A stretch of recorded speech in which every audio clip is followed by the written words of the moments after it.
A bridge will fly to span the north and south, turning a deep chasm into a thoroughfare.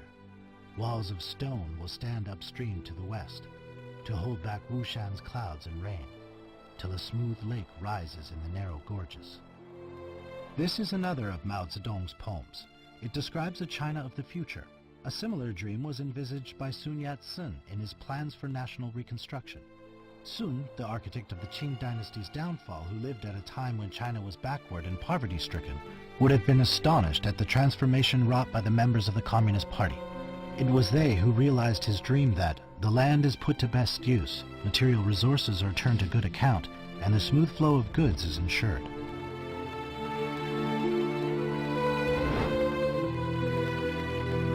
By 2015, China had overtaken the U.S. to become the country with the longest expressway network in the world, at over 125,000 kilometers. The length of its high-speed railways is 19,000 kilometers, accounting for over 60% of the world's total. 2.5 billion people, or 3.5 times the population of Europe, travel on China's high-speed and other railways a year. During the 13th five-year plan period from 2016 to 2020, China will complete an additional 19,000 kilometers of high-speed railways, which will also radiate from China to other countries along the routes of the Belt and Road.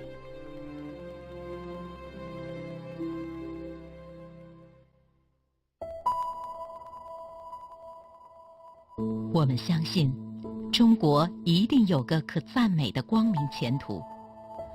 中国民族在很早以前就造起了一座万里长城和开凿了几千里的运河，这就证明中国民族伟大无比的创造力。中国在战斗之中，一旦斩去了帝国主义的锁链，肃清自己阵线内的汉奸卖国贼，得到了自由与解放，这种创造力将会无限地发挥出来。An excerpt from Beloved China, written in 1935. This reveals the Chinese dream of Feng Zhimin, a prominent leader of the CPC.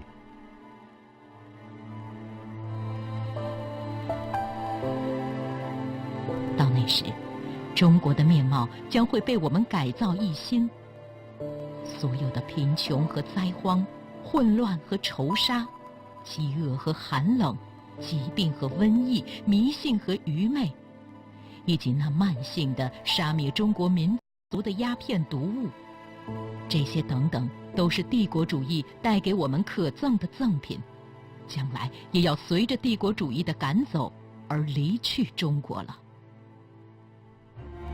朋友，我相信到那时到处都是活跃的创造，到处都是日新月异的进步，欢歌将代替了悲叹，笑脸将代替了哭脸，富裕将代替了贫穷，康健将代替了疾病，智慧将代替了愚昧，友爱将代替了仇恨，生之快乐将代替了死之忧伤，明媚的花园将代替了暗淡的荒地。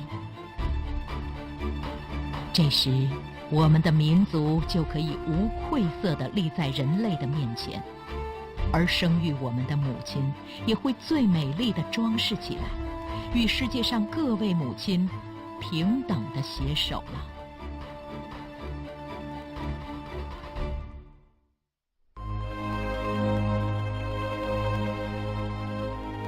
The Yangtze River in 1998. Here, soldiers and civilians stand shoulder to shoulder, united in heart and mind, to battle the floods after the river bursts its banks.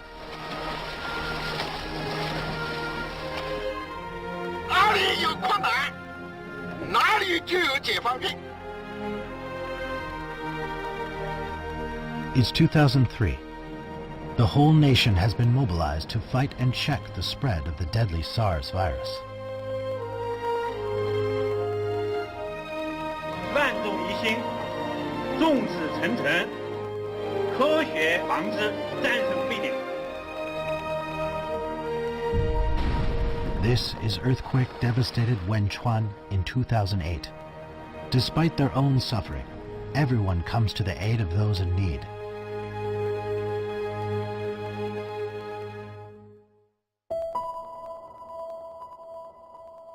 On May 12, 2008, Wenchuan was razed to the ground by a powerful earthquake. In less than 5 years, a beautiful new city had risen on the ruins.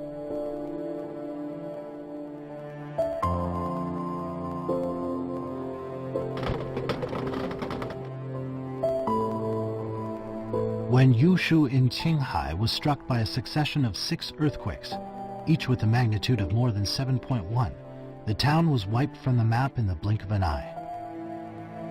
Yet, within 5 years, a new town of Yushu had been built, on the plateau 4,200 meters above sea level.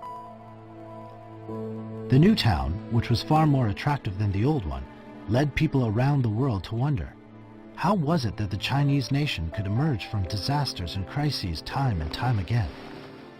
They were curious about the motivating force behind the rise of China, a poor and backward country that had made such a phenomenal leap to become the world's second largest economy.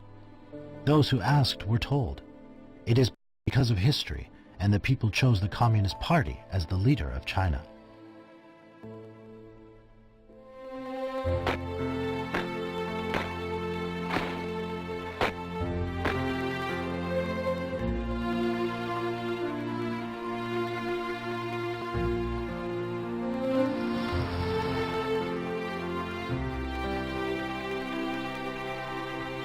As 2015 begins, President Xi Jinping makes his first trip of the year away from Beijing. He is heading to earthquake-hit Ludian in Yunnan province.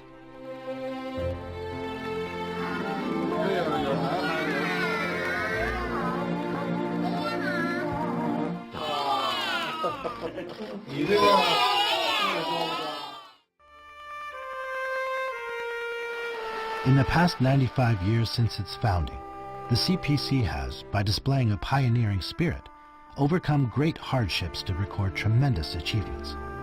China, as a nation, has been subjected to untold suffering and made unrivaled sacrifices. Yet it has refused to yield, and instead has always put up resistance. Generations of Chinese people have sought the path to national rejuvenation.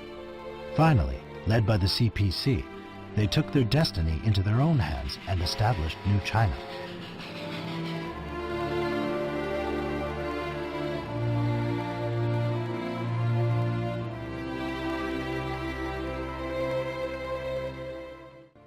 领导我们事业的核心力量是中国共产党，指导我们思想的理论基础是马克思列宁主义。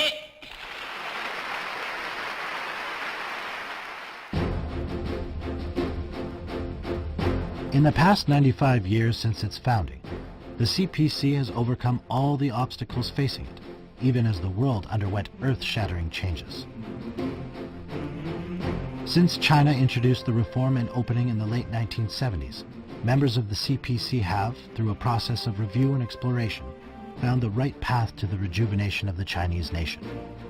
China, a country whose people once lacked adequate food and clothing, is well on the way to becoming a moderately prosperous society in all respects.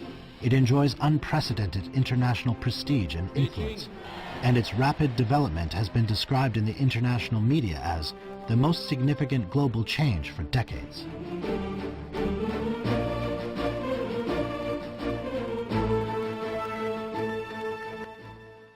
我们的现代化建设必须从中国实际出发，把马克思主义的普遍真理同我国的具体实际结合起来，走自己的道路，建设有中国特色的社会主义。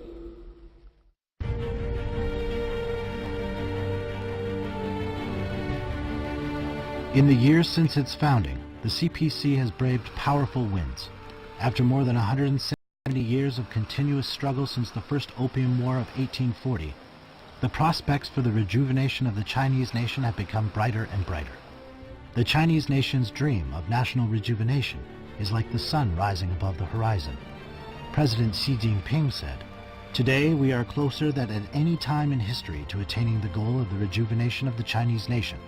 and we have greater confidence in achieving this goal and greater capability to do so than ever before.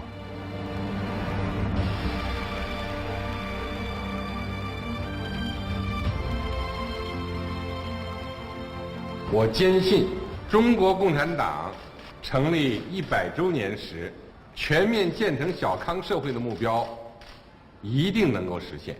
我坚信，中华人民共和国成立100周年之时，把我国建成富强、民主、文明、和谐的社会主义现代化国家的目标一定会实现。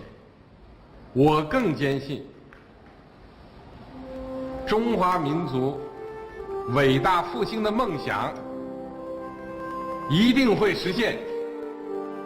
从中国实际出发，把马克思主义的普遍真理同我国的具体实际结合起来，走自己的道路，建设有中国特色的社会主义。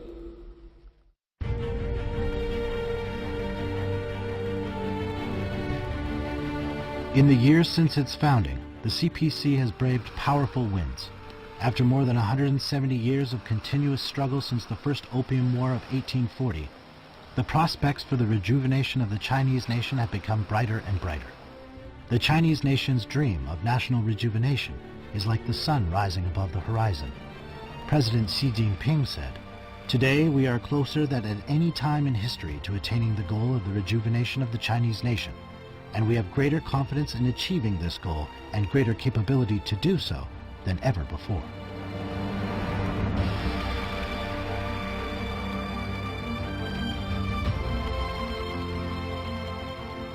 我坚信，中国共产党成立100周年时，全面建成小康社会的目标一定能够实现。我坚信，中华人民共和国成立100周年之时，把我国建成富强、民主、文明、和谐的社会主义现代化国家的目标一定会实现。我更坚信，中华民族伟大复兴的梦想一定会实现。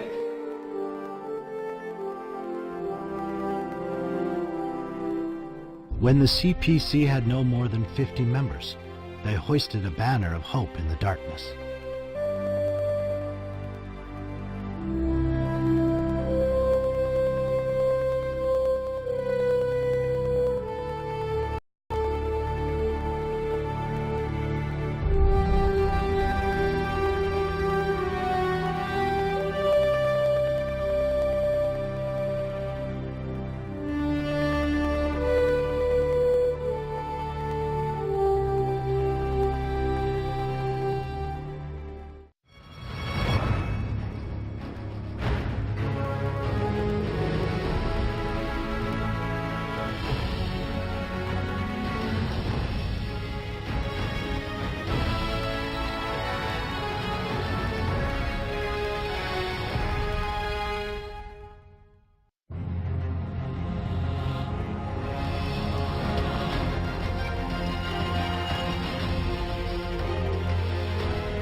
In the 1920s and 30s, most Westerners in China knew next to nothing about the Chinese Communist Party. Although it had been founded in Shanghai in 1921, it wasn't for another 15 years that Western reporters and newspaper editors began to realize that the Communists were a significant political force and that they'd play an important role in determining China's future. The story we're about to tell is that of an American, I'm afraid, not British, who helped to set the stage for the party's coming out, its first appearance in the world's media as a major Chinese political movement.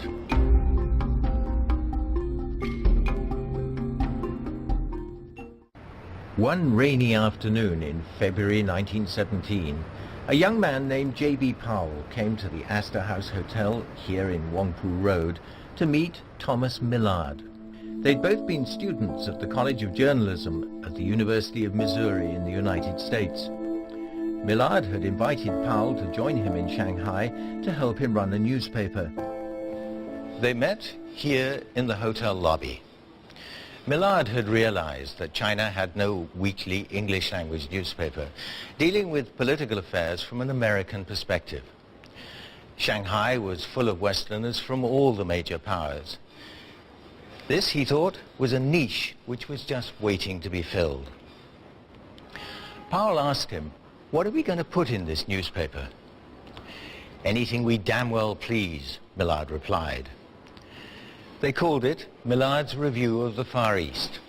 It was registered in the International Settlement, and later the name was changed to the China Weekly Review.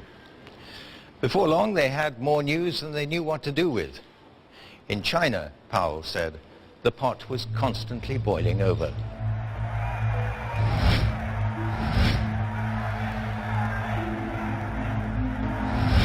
The front page headline of the review on April the 2nd, 1927, announced Nationalists Take Over Shanghai. The accompanying article described Chiang Kai-shek as playing the central role in the victory of the Northern Expedition. It's pretty well established that the nationalist forces, providing they stick together, are in a position to take power as the real government of China. 3 weeks later, following Chiang Kai-shek's coup on April the 12th, Powell wrote an editorial asking, "Can the nationalists get along without the communists?" He noted that the split between Chiang and the communist-led labor union had stirred up a hornet's nest, and as a result the air was thick with rumors and with charges that Chiang was worse than the warlords who'd preceded him. That was Powell's style, frank, outspoken, and not afraid to stick his neck out. He and Millard were known locally as the Missouri Mafia. But not even the China Weekly Review had been able to obtain an eyewitness account of what the communists were really like. It was known that Chiang Kai-shek's forces had surrounded them in their strongholds in the mountains of southern and central China, and that they'd been forced to withdraw to the west. But that was all. For Powell and his colleague Edgar Snow, who also hailed from Missouri, getting first-hand information about the Red Army became an obsession. Time passed. Powell had been in Shanghai for almost 15 years. He'd come to love the city. But storm clouds were brewing. One day he believed China would face a crisis, threatening its very existence. He felt that when that happened, America could play an important role.